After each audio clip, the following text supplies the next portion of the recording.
हरियाणा में शुरुआती रुझान वक्त के साथ जैसे जैसे पलटे वो देखने लायक रहा। चुनावी नतीजे लगभग फाइनल हैं, मगर जिस तरह से अचानक बीजेपी ने बढ़त बनाई वो कई सवाल पैदा करती है। सबसे बड़ा सवाल यही कि बीजेपी का कौन सा ऐसा नैरेटिव चला जो एग्जिट पोल्स में लड़ाई से बाहर दिख रही बीजेपी रुझानों में आगे निकल गई, और अब नतीजा आपके सामने है। नमस्कार, आप देख रहे हैं इन खबर और मैं हूं आप सभी के साथ ब्रह्मचारी आशीष। जमीन पर बीजेपी के 3 नैरेटिव सबसे ज्यादा चर्चा में रहे। चलिए एक एक करके अब समझते हैं कि आखिर वो कौन से नैरेटिव थे जो बीजेपी के चल गए। सबसे पहले बात करेंगे कुमारी शैलजा फैक्टर की।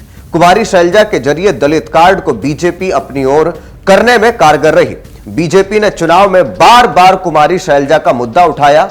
कुमारी शैलजा को जिस तरह से उनकी इच्छा के बावजूद विधानसभा का टिकट नहीं मिला, उनके करीबियों को कम टिकट मिले, उसे बीजेपी ने खूब बड़ा मुद्दा बनाया और जनता के बीच उठाया।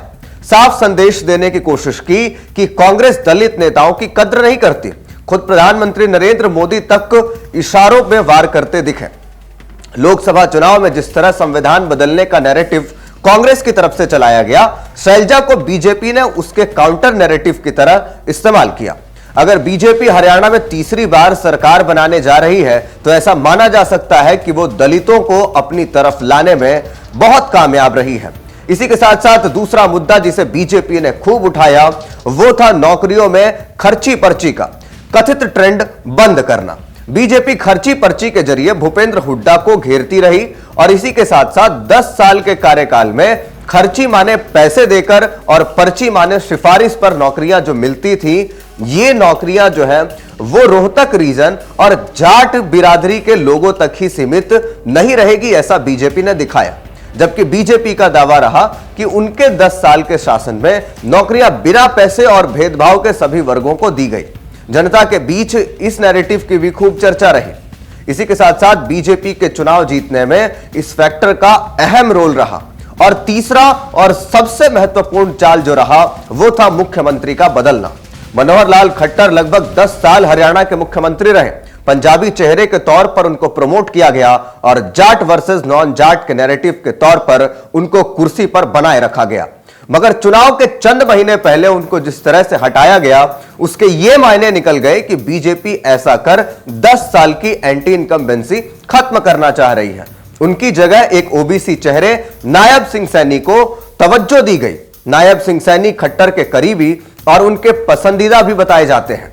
मगर इसके जरिए बीजेपी ने 2 संदेश देने की प्रयास किए।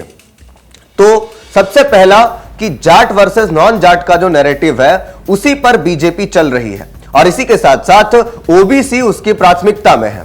दूसरा, इसके जरिए उन लोगों को मनाने का भी प्रयास किया गया जो मनोहर लाल खट्टर से खुश नहीं थे। अगर फिलहाल रुझानों की ओर देखें तो फिर बीजेपी सरकार बनाती नजर आ रही है। माना जा सकता है कि उसका यह पैतरा भी चला और जाट वर्सेस नॉन जाट वाली बाइनरी में नॉन जाट उसके साथ खड़ा रहा।